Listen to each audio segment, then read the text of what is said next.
Bueno, pueden suceder diferentes cosas. En algunos casos lo que sucede es que si se produce el allanamiento y se clausura por motivos diferentes a los que se inició la causa, que en general es una denuncia por trata o trabajo esclavo. Pero se termina por ejemplo, falta de ventilación, Exacto. no sé, claro. Se clausura por una contravención, si querés, Sí. y no por un delito federal como es la trata de personas. Entonces, eso se arregla más fácil y más termina en rápido. una faja, se paga una multa y después, con o sin faja, el lugar sigue produciendo. Cuando sí los jueces investigan de verdad y hacen todo el proceso como corresponde y llegan al fondo de la cuestión, existe la posibilidad de que el juez confisque esa maquinaria y lo usual es que esa maquinaria vaya a un depósito judicial donde ahí se duerme y se oxida y queda obsoleta. Por suerte hay muchos jueces que entendieron esta figura de reutilización social y entonces lo que hacen es permitir que esa misma maquinaria, bajo el control del Estado, sea reutilizada, sea por esos mismos grupos de trabajadores o por otros grupos que se organicen y donde puedan empezar a producir en condiciones dignas.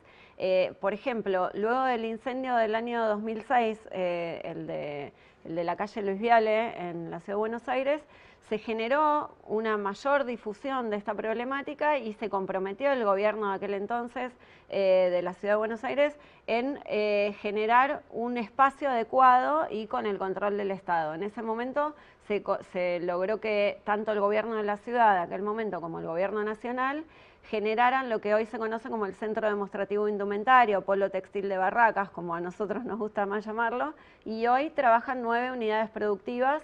Muchos de esos trabajadores habían sido rescatados de talleres clandestinos, en otro caso hay otra fábrica que los dueños cerraron de un día para el otro, los trabajadores se conformaron en cooperativa y también continúan con la producción de su marca, y las máquinas en algunos casos fueron aportadas por el gobierno nacional y en otros casos fueron confiscaciones y reutilización social.